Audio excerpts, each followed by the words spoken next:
Get in there. Get in there, Tottenham.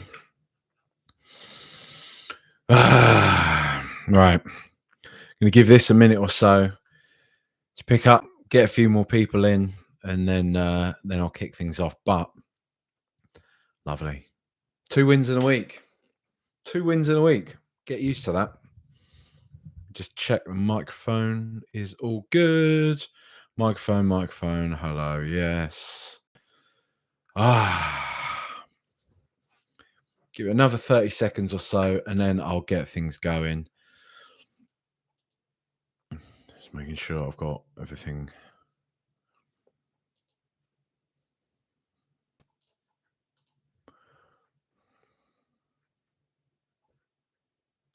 Right, let's do it. And Tottenham have won another football match. The times they are a-changing. Little musical interlude to start with. I have just watched the Bob Dylan film as well. Timothy Chalamet doing his best Bob Dylan. Great film. Great performance from Tottenham. I'm not here to talk about films today. I'm here to talk about Tottenham Hotspur. Tottenham Hotspur 2, Brentford 0.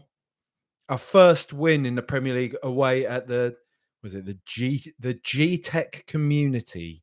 The G-Tech Community Stadium. Pathetic.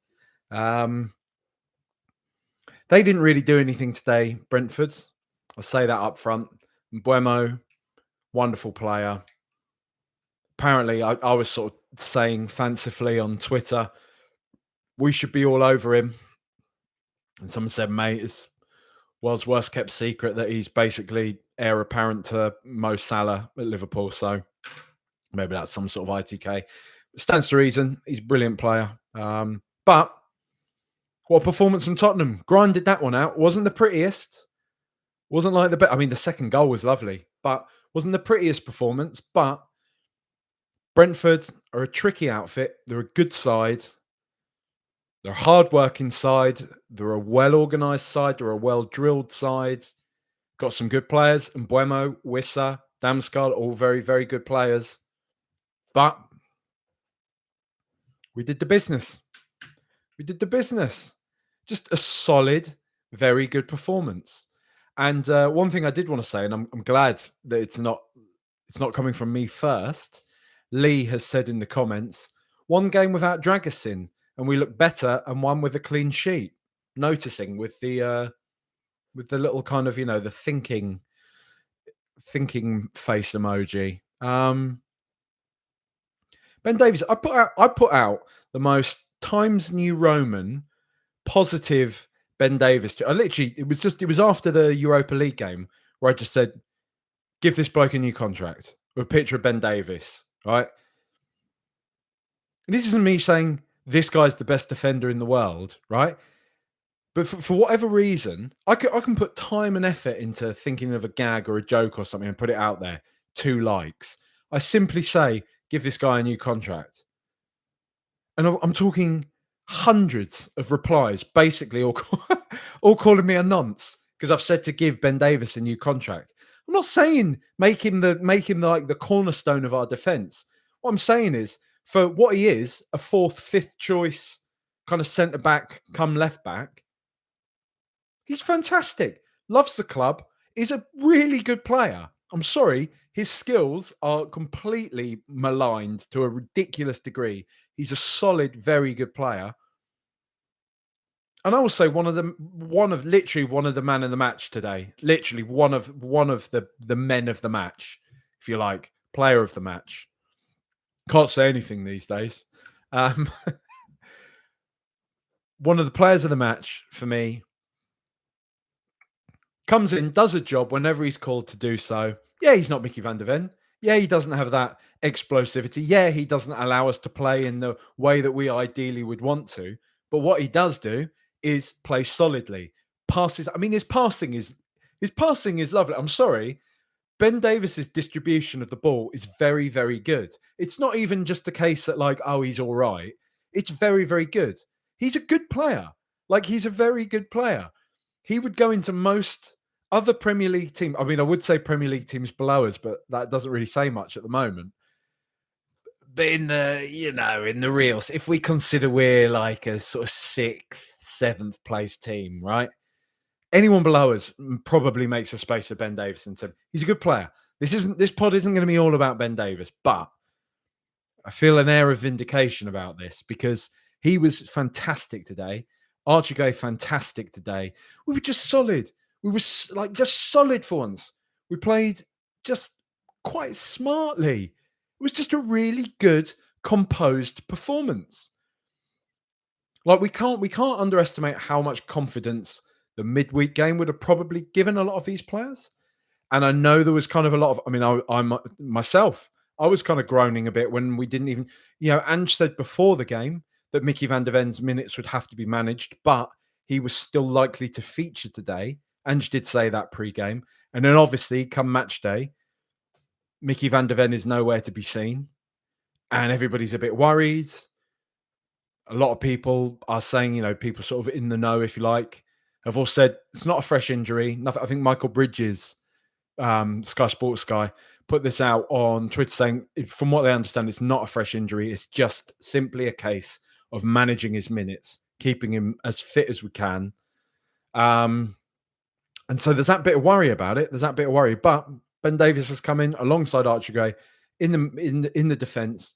Fantastic. Having Jed Spence back, obviously, to allow him to play out wide is fantastic. And what a player he is. What a player he is.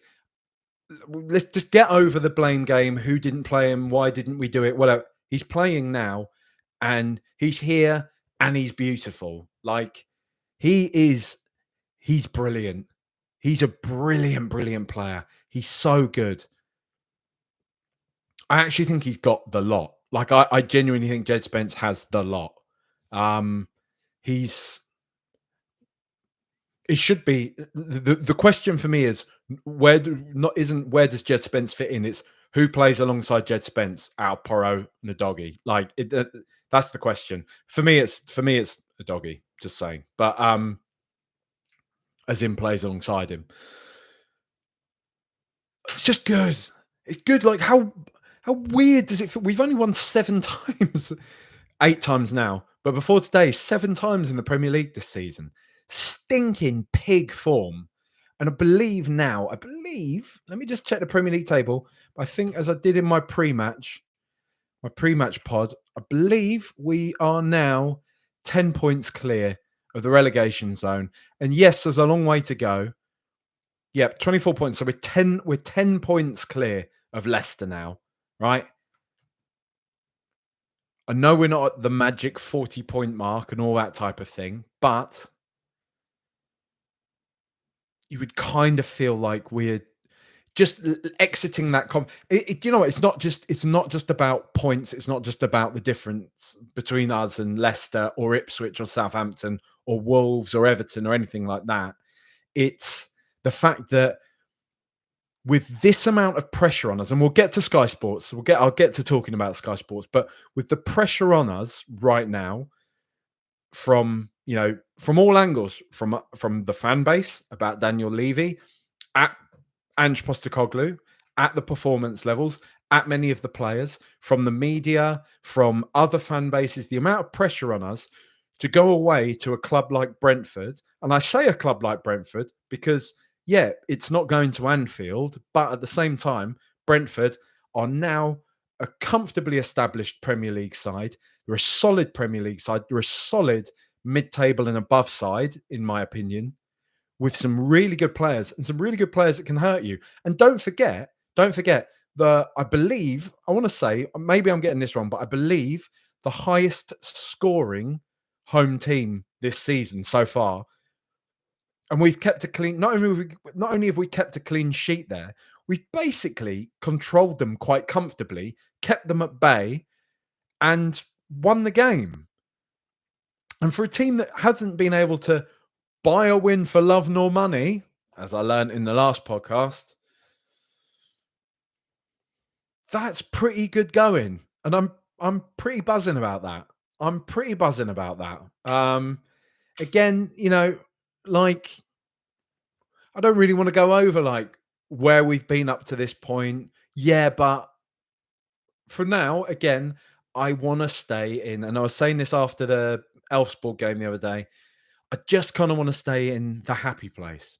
I want to stay in this little space right now where Spurs, after some disgusting, stinking, miserable form and some miserable performances this season, have now suddenly had a week where it started to turn a little bit. The tide has started to turn. We're starting to look more confident. We're starting to look just a bit. No surprise with a few more players coming back. Everybody's got a bit more energy in their legs. And I think we were. The funny thing is, we were starting to tire towards the end of today a bit, and we scored another goal actually in that time. When classically you'd think we'd concede in that window. I direct you back to Mr. Ben Davis again. Just saying.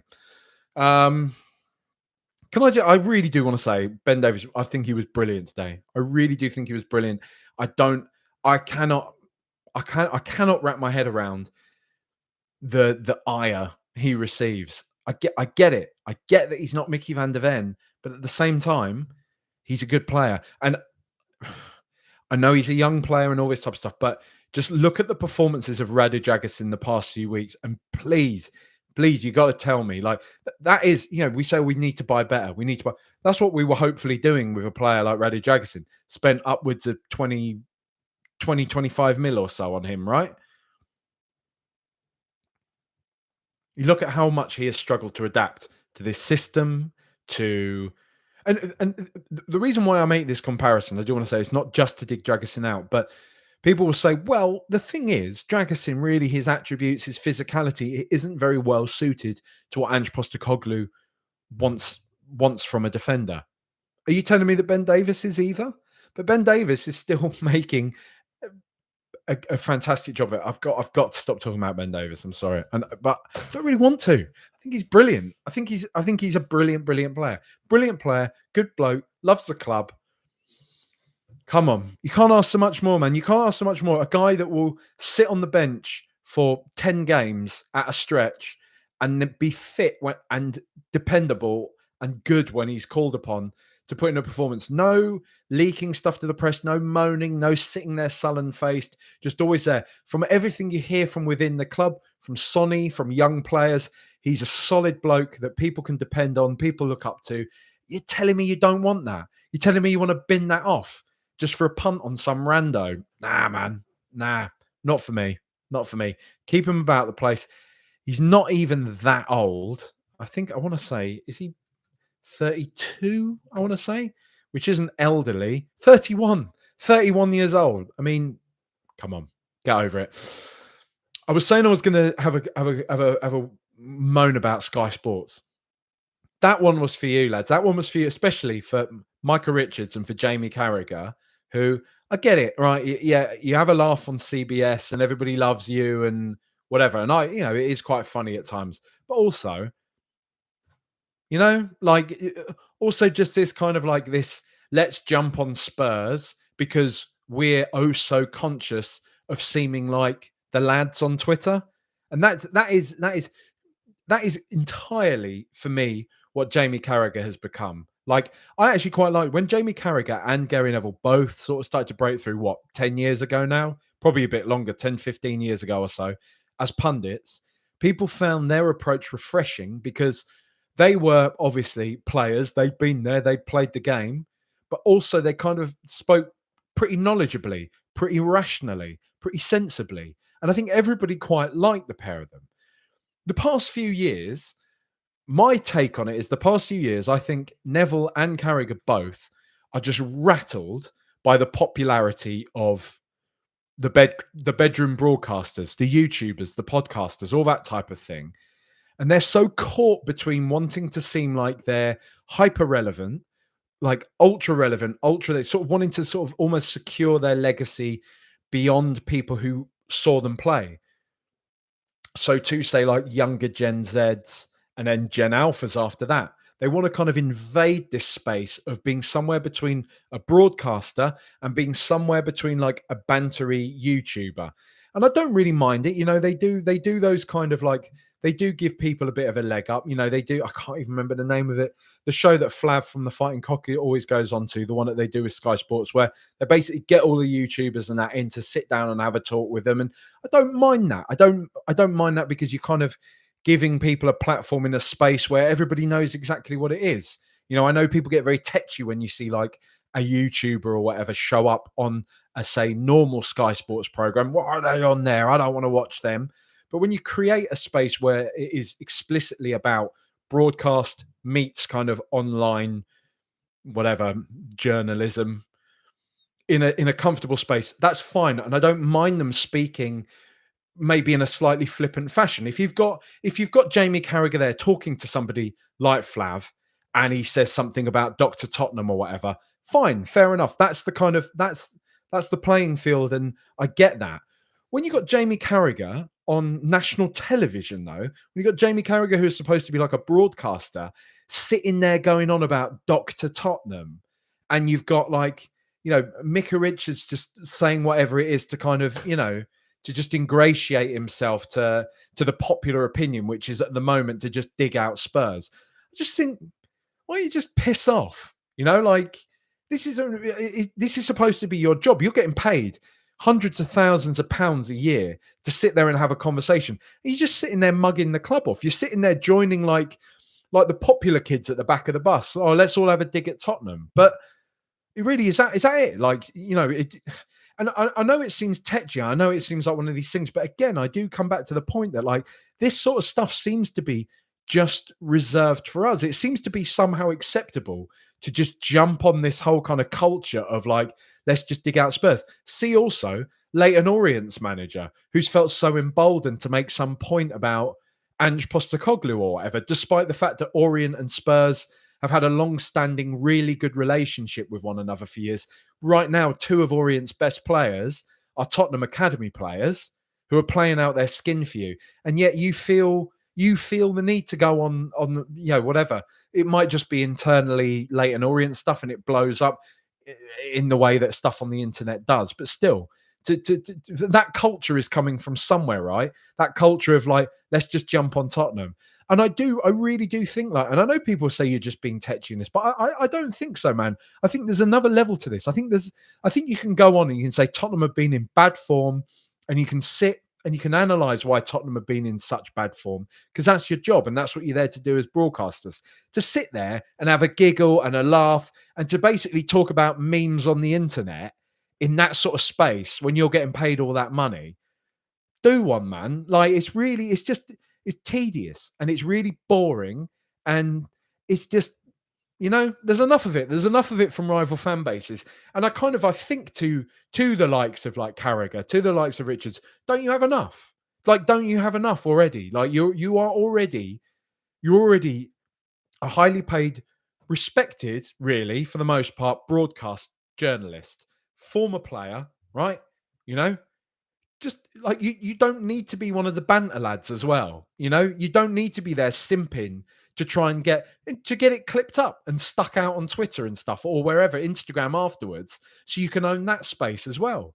Just grow up a bit. Like, genuinely, that's my thing. Genuinely, just grow up a bit. I can sound like a boomer about it, but it really irritated me. It really irritated me that after a good performance by Spurs in that first half, we have to sit there for 15 minutes and, like I say, listen to the cool kids at the back of the bus talk about what a shambles we are.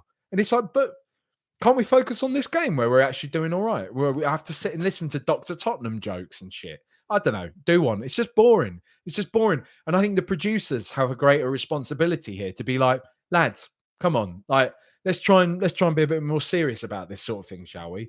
And these are the same sort of broadcasters and stuff that are all crying about people and the way in which people watch these games nowadays. Oh, we're gonna miss out on all this money because a few people are using streaming services or whatever. Do you know what I mean? Like, well, then maybe make your product better. Maybe make sure that the people that are representing your product actually do that with a bit more grace and decorum, as that man said on Come Down With Me. But that's it. That's rant over from me on Sky Sports. Triggered me, yes. It annoyed me, but I don't know. I feel like we can say this sort of stuff because just piss off, like piss off. You don't. I never hear this. Never hear this sort of stuff about any other club. No, I'm starting to rant again. I'm going to stop. But Ben Bowman, everybody will know who Ben Bowman is. Ben Bowman was saying as well on Twitter. He was like, you can just hear it. You can hear it in their voices. They're so desperate for Brentford to score in that second half. Guess it's more fun when Tottenham are bad, isn't it? It's more fun when Tottenham, like, despite the fact that, this is the thing. You have somebody like Barney Ronay this week come out and say Spurs fans should be grateful. Daniel Levy's done a great job. Where's the groundswell of journalists and all that type of stuff like him to come out and say at times, why don't you lot all shut up? Like when Spurs under Maurizio Pochettino, right? Not spending mega money or anything like that, finishing second in the Premier League, getting to Champions League finals, all that type of stuff, right? The narrative, even at that point, even the fact that we'd managed to pull away from Newcastle, Everton, Aston Villa, that sort of club of teams that we'd been in for most of the Premier League era, right? The fact we pulled away from them and we were actually starting to encroach in the space that was classically held by United, Liverpool, Arsenal, all those sort of teams. Even when we were encroaching in that space, when we had no right to do so with the money that we'd spent at that point, with the wages that we had, all that type of thing, purely from spending quite smart and having a fantastic manager and a great academy, right? Everything that everybody wants, or all the way people moan about the way Manchester City, the ills of Manchester City and the way they've spent money, or Newcastle or Chelsea, all of that type of thing. You had Tottenham come along and present themselves at the top of the table. And all that it was never Spurs have done a magnificent job to get here. All that it was Spurs aren't the type of team that wins stuff in this position. Spurs will bottle it. Spurs will never do anything here. All from those same types, right? But no, it still has to fall back onto the fans. It all has to fall back onto the fans. We just have to be grateful. So again, for the likes of Rone and that, why don't you jump in then? Why don't you jump in then when Spurs were actually doing well? Why can't you jump in at that point? Because it's bollocks. It's bollocks. It's all against Spurs. All of this is all a massive, massive conspiracy to stop Tottenham from doing anything. Is that enough for today? Is that enough for me ranting about Spurs and our poor treatment? We've won. And that's what I'm going to focus on, because that was a beautiful victory for Tottenham Hotspur. Tricky place to go, as Dan Lowe used to say back in the day. And we've done it. I'm just really happy. I'm really happy that we've won that. I'm sure many of you are as well. And yeah, it's nice to be going into a pretty kind of crunch period for Spurs, right? When you consider second leg of a cup semi-final away at Anfield, then we've got an FA Cup game away at Aston Villa, then we have Manchester United at home, admittedly, then Ipswich Town away, and so on and so forth. Like it's a couple of weeks ago, looking at this period, it was very, very ugly. Now I'm suddenly feeling somewhat more buoyant, right? And I know people, I know the temptation will say it's just a couple of results. Like, don't get too excited. But again, why not? Why not? Actually, if we're gonna sort of focus on the downtrends, right, and say, oh well, look how bad we're doing, and all this, when it starts to actually be obviously looking up, right? When we've actually have made a new signing, and hopefully we'll get another, if not a couple more in before the window closes, if I'm to be greedy about it. Then what's to say that we can't kick on from it? I know we're going to finish mid-table, probably, right? But the fact that we can start looking up again, as opposed to just constantly like peering over our shoulder. Like yesterday when Wolves won, there was that bit of me that was like, man, like this is not good. I don't want to be in this position where I'm getting worried about Wolves who are sat behind us in the table, like winning a game. And now today you're suddenly like, whatever. Let's look ahead. Let's beat Man United. beat Man United next week and leapfrog. I don't think we would leapfrog them yet, would we? But still, get closer to that pack of the table. I just want to see the league table again. If we could, yeah, actually, if we beat Manchester United, we would overtake them. So, you know, let's do that, shall we? Palace beat them today at Old Trafford, which is it's kind of mad. It really is kind of mad, actually. Like what strange bedfellows we've found in Manchester United this season in terms of being quite abject at times. And I mean, it's really hard to know what's happening with them. I do actually think Amorim. I don't care. I'm not here to talk about Manchester United. Just lovely performance from Spurs. I don't want to rant. It was compact. It looked, and I've got to say, I do have to say, for the likes of me that has been kind of moaning at Ange Postecoglou the past few weeks, play a bit smarter. Like love what you do, I love what you stand for, but also please recognise that we have 3 players available to us, and everyone's knackered. Please just be a bit more cute.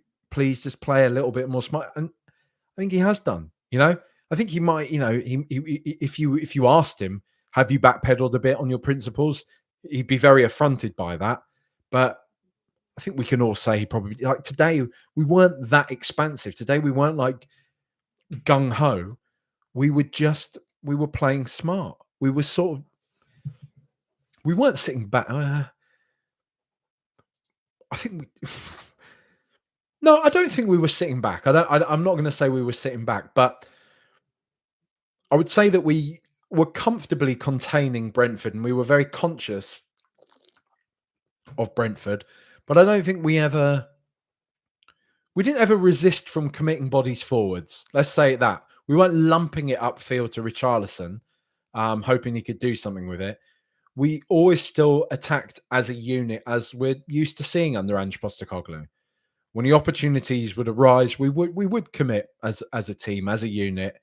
So yeah, I don't think we did sit back. I think we were just conscious of the fact, and it's right to be, that Brentford have players like Mbuemo and Wissa playing for them, who are unbelievable. Damsgaard as well, can't forget him. He's one of the highest assist makers in the league this year.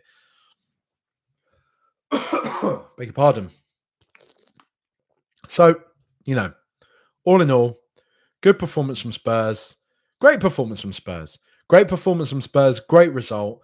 And I think we can just be happy about that without like a massive inquiry into it, right? There's just a few comments from people. Beat Plate says, yes, Jack, massive win. Everyone at Sky was desperate for Spurs to lose again. They can get in the bin. Let's all get behind the team. Yep, nice one.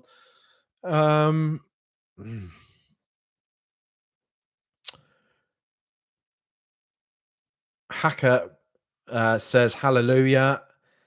Alex Miles says Jed Spence absolute smoke today. Marcy, let's have a look. Jed Spence, I don't know what he was showing in training, but who cares? What a player he is right now. I mean, he really is. He's ridiculous. I'm going to go on about him when I do the players in a bit. Stephen King, yep, to tie into today's performance with the Bob Dylan watch, agreed. The times they are a-changing. Believe, Coys. Alex Rainish says, Davis with a heart.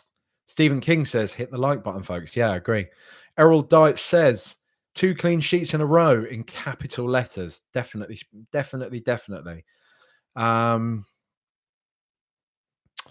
Alan Leslie, even better on the right. Hopefully, I'm guessing it means about Jed Spence. Yep.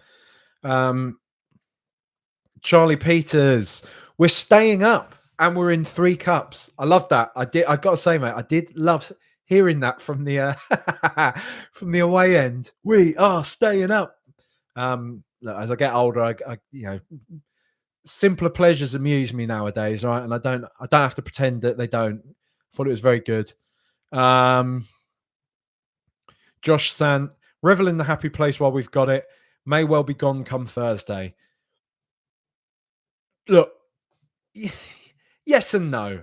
Like, obviously, if we get done 5-0 by Liverpool, that's not going to be a happy place. But if we lose a hard fought game away at Anfield in a cup semi-final, I don't think that, I think you've got to.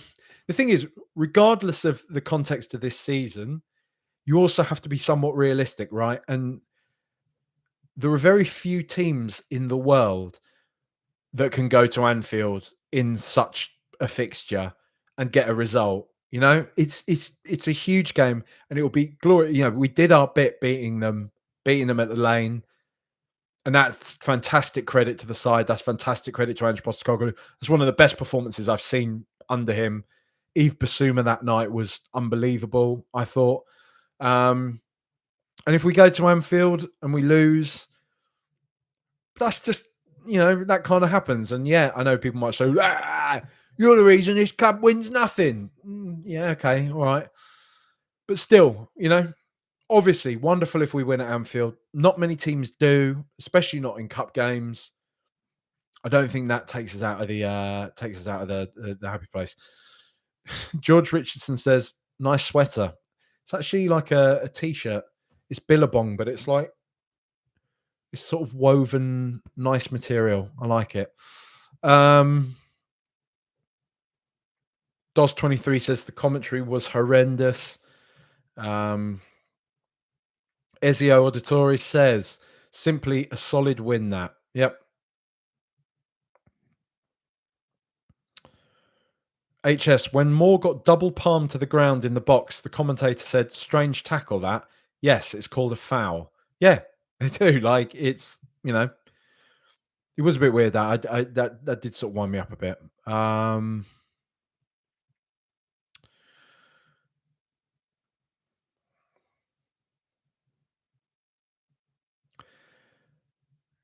Catherine McEwen, Curly Cath says, as a long-standing member of the Gentle Ben fan club, I fully endorse your Ben Davis love. Come on. He needs it, man. What a player.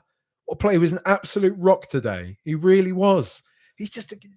I'm going to talk about him. I'm going to do the players in a bit, aren't I?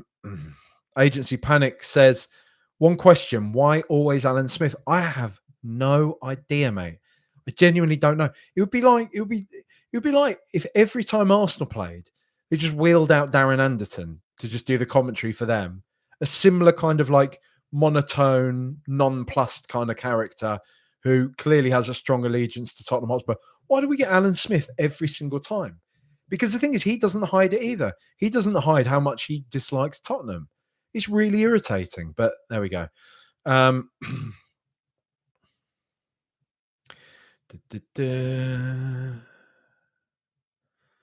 Robin, for some balance, Robin Sherwood says, I don't feel the anti-Spurs thing. I think you're being paranoid. We're a club in the Big Six, and we've been appalling. We were Dr. Tottenham today. Away win, clean sheet. Hashtag Spursy. See, I can't tell if you're doing like a double. You're doing like a double bluff on me there, Robin. So I don't know. I don't think it's full. I know I wouldn't, but just because you're paranoid, don't mean they're not out to get you.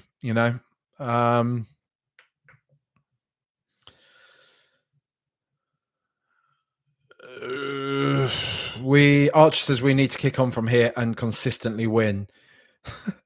Still, win, lose or draw, Levy out. There we go. K9 McGann 1 says Porro hasn't been great, but he's played a ton, capitals letters, of minutes in a shuffling makeshift defense with a serious reliance on him to progress the ball. Yeah, I think that's fair. But he is also a bit annoying. I get your point. I do. I have acknowledged that on many of these pods. I am always quick to say, I also get, when I criticize him, I am also quick to say, I do realize Pedro Porro has played a lot of games. But let's do the players. Let's go into the players. So Kinski, I thought was good, solid performance again today. Wasn't a being honest, wasn't really asked to do an awful lot. Wasn't really, called into action too much. But still, the times he was good performance, good player. Look, I mean, all due respect to Fraser, who has, done all right when he's been called upon. I think we're all a bit happy that we got Kinski in now as backup. I still think Vicario, is going to be number one when he comes back from injury. I thought he was back today, but evidently not.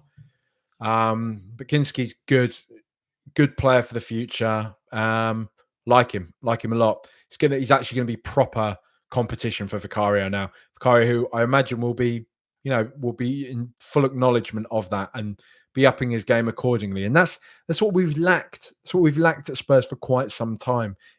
Is quality alternatives to first team players. Because not only obviously like from a logistical perspective, the Tottenham is good in an actual sort of sense of competition within the squad, healthy competition. It's obviously good for the players within the team. Pedro Porro, good performance today. The whole defensive unit were good. Good performance today. Without ever being particularly brilliant, I've got to say, but still, solid enough and, fine, right?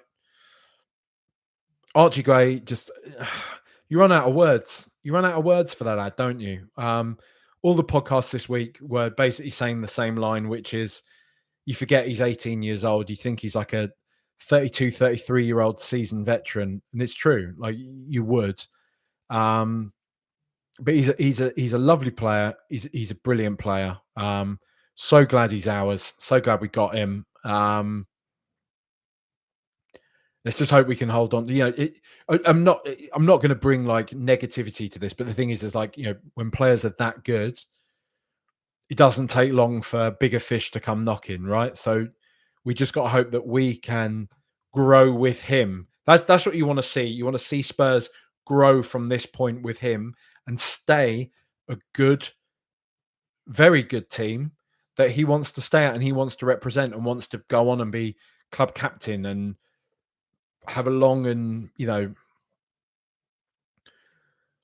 successful career at this club, because he's a magnificent player. There's sort of the one of the questions I saw in this week posed was, who do we think has the highest ceiling out of Moore, Gray, and Bergvall? And I think it is Archie Gray. Like I think Moore and Bergvall are fantastic players. Obviously, really, really talented players. But Archie Gray is that player that you can see that I can imagine Archie Gray like even at like the bottom. If you imagine like even like the bottom of what he's probably going to be capable of doing, of having a career like somebody like, and this I genuinely mean this as praise. I don't mean this as an insult. What I'm saying is I think like the bottom for someone like Archie Gray is to have a career like Gareth Barry, who is a consistently solid, great performer who does go on. And, Gareth Barry was one of the first key components of Manchester City turning into a very, very good side, right? But when you imagine like the ceiling for somebody like Archie Gray, if we're talking about like Premier League great midfielders, Toure, Gerrard, Lampard, so on and so forth, right? You don't want to hype an 18-year-old kid too much, but I think everybody who has watched him quite a lot this season is already like, yeah, this kid is unbelievable, right? He's unbelievable. And I look at someone like, I'm just saying, you look at somebody like Bentancur, you look at the position he occupies for Tottenham right now, and you think in a year or so, if that's Archie Gray there, Archie Gray with like a solid defense behind him, that's exciting. He's such a good player, man. He's such an exciting player. Ben Davis, I have literally spent about 10 minutes talking about Ben Davis today, but great performance, great bloke, great player. Get off his back, man. Like, get off his back. Like, if you think that like having a player like Ben Davis is the reason that Spurs win nothing, nah. Like, nobody's saying like start Ben Davis week in, week out. But having him there as somebody dependable that we can rely upon, It's worth its weight, man. It's worth its weight. And yeah, in an ideal world, we'd replace him with somebody miles better. But we've got a lot of players that we need to buy right now. A lot of players that we need to replace or get backup for, right? I don't think shipping off somebody like Ben Davis right now is worthwhile or is actually essential by any stretch of the imagination. So leave him alone. Great performance. Wonderful. Jed Spence, clearly man of the match today, right? Quite clearly man of the match. Um, yeah, just quite simply, an obscene football player, a really, really brilliant player. He's becoming every bit the player that when we saw him skinning Arsenal and everything, right? When he played for Nottingham Forest, I mean, he was technically a Middlesbrough player. I often forget that myself. But when he was on loan at Forest and he played against Arsenal in an FA Cup game and he absolutely battered them. And I think Ian Wright said after the game of him, like, Arsenal need to be after that boy, like he's quality. Um, he he was very exciting, right? It was very exciting when we brought him into the team. He was exactly the type of player that we needed. Um, and then for him to sort of be in the wilderness for the past couple of years, it's been frustrating. I'm sure for him, very much so. But the fact he's been given the opportunity this year, and it might have just come by chance of the fact that there's been injuries and all that type of thing. But what he has done, in the same way that Harry Kane did when similar circumstances arrived for him, Jez Spencer's grabbed it. He's absolutely grabbed it. And he has to be a mainstay. He has to be a mainstay of this team. Like he has, I can't see any other way to put it. Like he has to be one of the major figures within this side. He's a brilliant player. He has everything. He has everything. You can see the mentality. He has the technical ability in droves. Like so much ability, so much quality, defensively, offensively, both of it. Like just brilliant, a brilliant player, and just physically everything that you need and want in this Ange Postecoglou system for the sort of wingers, wing backs that Ange Postecoglou needs to rely upon. Explosive, strong, rangy, quick. He's a marvelous player, man. What a talent! What a player! I'm just glad we managed to pin him down to a new contract at the start of the season. Um, yeah, I love him, man. I really really like him. Really like Jed Spence. He's just one of those players that it makes me happy watching him play football. He's fantastic. Yves Bissouma, good solid performance today. I thought, personally speaking, yeah, I thought he was tidy. I thought he was tidy, and it's this. This is what you want more from Eve, right? Just these games where he's just kind of switched on. He was obviously, he's not fully fit. He's come off at half time because he's not fully fit. Everyone's getting their minutes and stuff managed right now, and that's good and that's great. And it's good that we're able to do that more and more with more players coming back. But I thought for the time he was on the pitch, he was composed, he was solid, and he was doing his job. And when he does that, he's a wonderful player. I'm still always I know he is. I'm not going to say Bassuma's a Marmite player. I don't think he's quite there yet. But I do think there's two sort of quite obvious camps of people who are there for him and people who just think, nah, he's not. He just doesn't. He's not grown up enough. Sometimes I think that's sort of generally one of the things. But I think he's very good. Rodrigo Bentancur, he did actually annoy me a little bit in the first half a few times. I thought some of his passing was a bit sort of lackadaisical, and he just sometimes is a bit too languid. That urgency isn't always there with him. I don't think his off-ball positioning is always that good, if I'm brutally honest. I don't think he provides a great option for his kind of teammates a lot of the time. But there is obviously a certain quality to him, and he does have a presence in that midfield.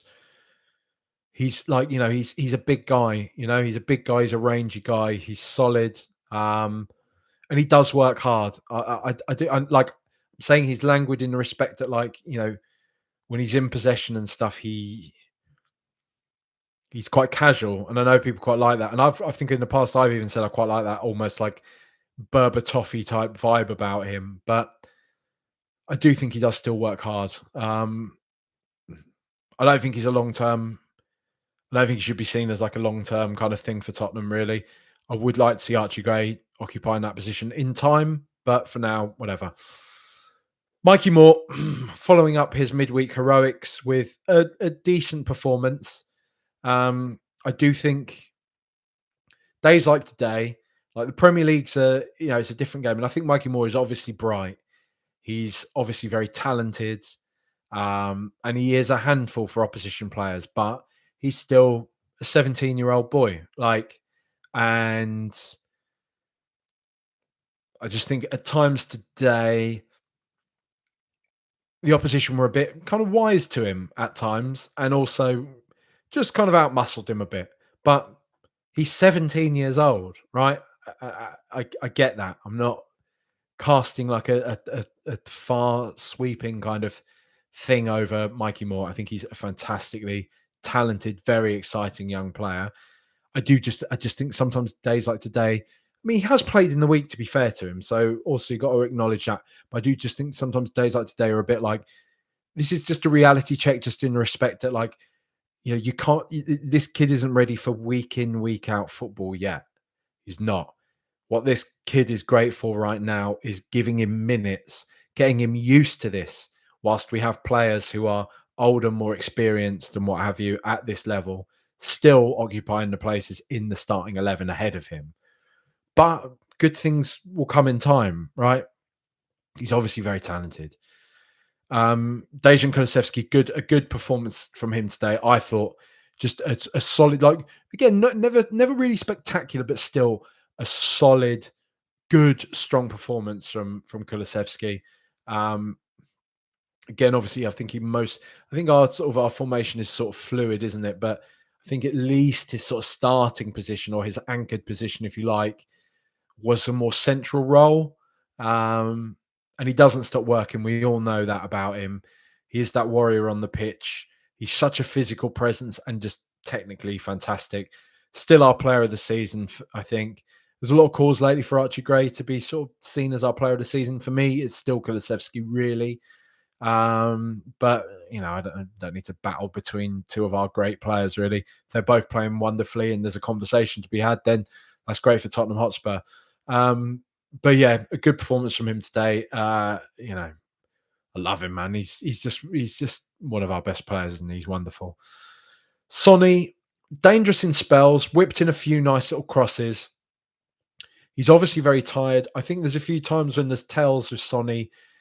There was a bit of a moment in the second half where I noticed, like, the ball got played out to him by, I think it was when Sarr came on, and I think Sarr spread a nice ball across the pitch to him, and he had acres of space in front of him, Sonny, and he just kind of like had a look and sort of just knocked it back into the middle, knocked it almost like backwards again. And I just sort of think Sonny of 3-4 years ago just explodes into that space and goes for it. But it's different now, man. It's different, and that's something we need to get used to. But Sonny's still, he's still a wonderful player, and many of his set piece deliveries, many of his corners today were fantastic. I mean, it arguably led to that goal, didn't it? From one son to the sun. It was hello. Um, yeah. He's just getting older, man. But he's a lovely player. And he's our club captain. And you saw all of the young lads who scored, midweek. You saw how much it meant to them to be there. Like, you know what I mean? Hugging Son Heung-min, like getting photos and stuff of him afterwards. Like, they're sort of their colleagues, if you like, their work colleagues. But that fella's still one of their heroes, you can imagine. You only imagine, like, what it feels like to be playing around somebody like him working with somebody like him, like a legend of the game, really, in many respects.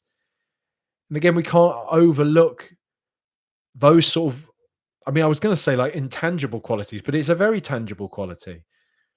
He's an inspirational figure. Like he's a great guy to have there, and he's still a talented footballer. So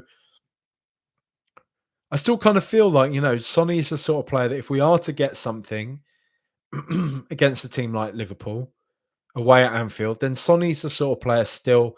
I back him to have that moment of magic where he can get as a goal from somewhere. Um, yeah, yeah. Richarlison basically did what Solanke's been doing all season, worked hard up front, didn't give their defence a moment to rest, up in their faces, pressed, always made himself available, always looked to link the play up with, the other sort of advancing players from our team. Good solid performance, still clearly, not fully fit. But he was up for it. He was up for the fight, and that's what we need right now. Luke Bergvall came on, great, solid performance, as you'd imagine from him in that second half. Helped again to shore up our position in that game. Because I don't even, the thing is, it was almost like preemptive from Ange, because I don't feel like, and I think this is one of the things that's really good from today, really actually encouraging from today, is that I don't feel like there were ever really any moments where the game got out of our grasp. Like I don't really feel like there were any moments where I was like, "Oh, we're under serious pressure here. We need to do something." I think we were composed and pretty much in control of proceedings from the get go, and you know that's wonderful to see. That's obviously wonderful to see from Tottenham. Great performance, and Lucas Bergvall just came into that system and did that, superbly. As did Pape Matar, whose finish was wonderful, who again looked fantastic after he's had a bit of a rest. Surprise, surprise. I don't really get what again, this is one of those weird ones for me. I don't really quite get what it is. Every time Pape Matar has a less than like wonderful game, I'll start to get a few like tweets, how's your boy play today kind of thing. And I get it. I know people sort of have their favorites and the players that like they don't really like as much and stuff. But I do think there's like a level of scrutiny reserved for Pepe Matsala that I don't quite understand. Because to me, he's a talented young player who, again, I think he's a step above. And I really liked both Winks and Oliver Skip. But I think Pepe Matsart is easily a better player than either of those two. I think he's demonstrated that already, especially for a system like this, the one Ange Postecoglou uses. I don't really get like the kind of the existence at Spurs. He's very good, very solid, very promising player. Great finish today. Great bit of link up play and a lovely finish. Dane Scarlett. I tweeted about him when he did come on, which is essentially I've got so little to base this on, but I just feel like there's a player there with him. I really do. And I'm not, I know the temptation is always going to like be to compare him to Kane, and I've done that myself in the past couple of pods. He's gone a couple of loan spells, blah blah blah blah blah, all that type of thing. But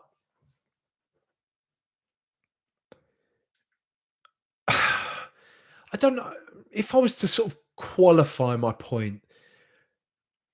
I just think he looks like, number one, he obviously loves the club, and that goes a long way. Like people might think this sort of stuff is just a bit gammon and is a bit old fashioned and it doesn't really matter. But I think that woefully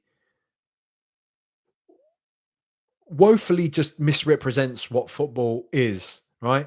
Yes, a large part of football is tactical, is technical, is about like the fitness of players, how they're coached, and all that type of thing, right?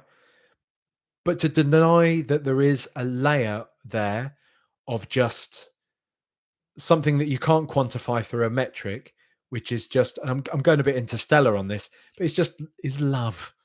Is that love for the club and that willingness to, when you're knackered and it's 1-1 at 91, 92 minutes, to push that extra bit and just try and get that winner or something, right? That's where that comes in. And I think, and I'm not just reducing Dane Scarlett to that, but I think that's a big thing for him here. He loves the club, but I also just think like he just looks switched. I think he always looks very. I think this is it. This is one thing, and it's just kind of it's sort of coming to me when I do sort of ask myself why do I feel this about Dane Scarlett. I just think he looks very switched on. I think he always seems very alert to the attacking phases of our play. And a prime example of that was his goal against Elfsborg the other day. And he was talking about that after the game. He said, I just know that when Decky gets into a certain position, I can expect that he has the quality to dip a ball into that sort of place. And just, I think for a young player to sort of already be thinking in that way and to actually have that, the goal against Elfsborg, whatever you want to say about Elfsborg, the level of the opposition or anything like that, that was a very, very good finish from Scarlett. It was a very good header. That was a brilliant header. So he's clearly got technique there. I think there's a level of tenacity with him. I think the one thing I'm slightly critical of him about is I think sometimes his touch lets him down just slightly, just ever so slightly. But he's a young player. There's plenty to work on. You'd like to see him have a few more snapshots every now and again, right? Try things a little bit every now and again. When he gets that bit of space, just have a crack. Have a crack. Do you know what I mean? But I think there's more than enough that we've seen from Dane Scarlett to suggest that he can be a very, very serviceable, if not very good player for Tottenham for many years to come. I don't think he'd be in a rush to leave the club if he felt like he was getting plenty of opportunities to come on and, play a bit, right? I think he's a good player. I'm excited by him. I like having the young players come through. Doesn't everyone? Isn't that kind of like one of the main sort of joys in football is young players coming through your academy and making a name for themselves in the first team? It's great when you sign a new player. It's very exciting. And it's great when a new signing turns out to be really good, of really good quality. Of course it is. That's another part of the game. But one of the greatest joys of my life as a Spurs fan is seeing Ledley King come through after Sol Campbell. Seeing Ledley King step out of our youth teams, step out onto the pitch and become one of our best players, become one of our greatest players of all time. Like, I'm filled with such just joy and just, love for the fact that Ledley King managed to do it. Much more so than, Vertonghen and Alderweireld, for example, two players who I hold very dearly, but it's a different type of relationship. See also Harry Kane, quite obviously, who is probably the club's greatest ever player, or at least he's the club's greatest ever goal scorer. Let's put it that way. Come through the academy and do what he did is something that is just, it's special, man. And you can't deny yourself this stuff, man. Like, this is part of what football is about, right? It's the biggest kind of, biggest quasi, telenovela, soap opera that we all enjoy. It's our religion, isn't it? It's what we do on a Sunday. You go, you sing songs, you congregate with other people, right? Because you want to feel something. And there's, these feelings can come from many different places, but that sort of joy of seeing the young players come through from the academy, players who, they're like you, someone like Dane Scarlett, whoever's watching this, whoever's sitting there watching me wobble on about this, I know for the most part, you all love Tottenham. You've all grown up probably dreaming of playing for Spurs, right? As any of us did. Any of us, I'm sure any of us, when you're a kid, you've had that dream where you've scored a goal for Spurs or something. You wake up like, oh, what? I'm back to getting picked last in PE again. Do you know what I mean? But knowing that there's a lad like Dane Scarlett who just, he loves the club. He loves the club. He's there. Like, he's lived the dream. He's got those pictures alongside like Luka Modric, Gareth Bale. And now he's up there doing what they were doing, playing in that shirt, playing for the club that he loves. Like, there's a joy to that, man. You can't be just so robotic about this stuff. Um, so I love the fact he's getting the opportunities that he is now. I hope he stays around. I hope we don't just send him out on some other loan. Let's just keep him here now to the end of the season. Give him more minutes where we can. I'm not saying this at the same time. I'm not saying this as, it's not a charity type thing. I think he's a good player, and I think he's a very, like I say, serviceable sounds so cold. Serviceable sounds, there's got to be a nicer way of putting that. But for now, because I'm thinking on the spot, that's the way I'll put it. But he's a good player, and for all those reasons I've just been sort of, bleary eyedly going on about, it's good. I mean, that's what this is about, man.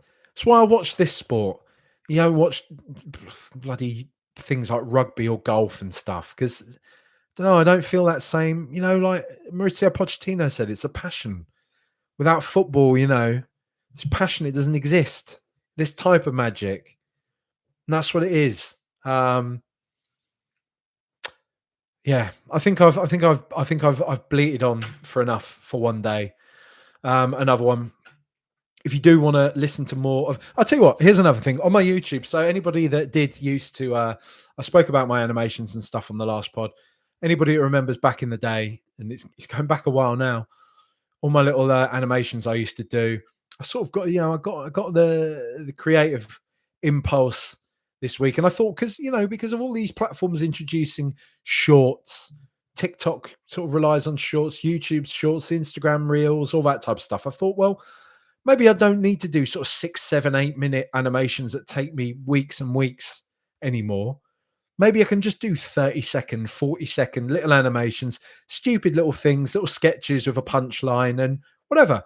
And thankfully, a lot of you seem to have quite liked it. You've quite liked it. We're in that era now, aren't we, of revisiting old things coming back. So it's nice. If you want to have a look, just look on wherever I post stuff, TikTok, Instagram, all that sort of thing. Just a stupid little thing about Daniel Levy going out to try and do his contract negotiations with Matthias Tell. Might do a few more of those as they come. You'll be able to see that and more stuff and listen to more stuff on Patreon, patreon.com/RTRpods. If you sign up, you can get a 7-day free trial. So you can, listen to or watch stuff, see what it's about if you want to. But fine, I realize that's not for everybody. If you can't do that, if you're not in a position to do that or you don't want to do that, fine. But if you do enjoy the podcast, please do just leave a rating, leave a review. If you're watching the stream, drop it a like. That suggests it to more people to watch after the fact. If you are listening to the pod, please do, like I say, leave a rating, leave a review, share it where you share stuff. It's much appreciated. Times are changing. It's looking up. 2 wins in a week for Tottenham Hotspur, 2 clean sheets in a week for Tottenham Hotspur. Let's keep riding this wave. Let's keep riding this wave all the way to Anfield. And hopefully, we can just pull off one of those magical evenings that we know. Do you know what? As much as we love to revel in it, in our gallows humor and all that type of thing, as much as we do kind of say Spursy or Dr. Tottenham, and we are kind of, self-depreciating, as much as I complain about Sky Sports having a dig at us, I think sometimes we do also need to remember and hold on to the fact that we are a proud and great historic club that has a glittering past, hopefully a glittering future. And as much as we want to say these are the type of games we lose, or these are the sort of things, do you know what? There's nothing more like a Tottenham fixture than a midweek cup game at night, because that is where we've produced some of the most magical moments in a footballing sense that I've ever seen. Even when we were absolutely muck back in the day, Tottenham have turned up under the lights midweek, home and away. It's what we do. So instead just for this week, instead of us, and I say this as much to myself as anybody, instead of focusing on all the things that we do wrong as a club and all the things that the club doesn't get right all the time, we can also remember that there's a lot to love about this club. And, there's a lot that's kept us here watching this, doing stupid shit like this, sitting here talking into a microphone, doing podcasts about football. It's because we love it. It brings us a lot of joy, and it doesn't hurt to just let that in. It doesn't mean it's all good. It doesn't mean I'm going to be some happy clapper and not realize that there's things wrong with the club, that Daniel Levy doesn't just get let off the hook straight away. But also, I don't want to walk around my whole life being miserable about something that's supposed to bring me joy. And right now, it is. Past week has been great, and let's hope it will continue in that way. Anyway, I've gone on for more than enough for one day. Thanks very much for watching. Thanks very much for listening. Come on, you Spurs, up the Spurs to Anfield. Let's make it a night to remember. Go, you Spurs.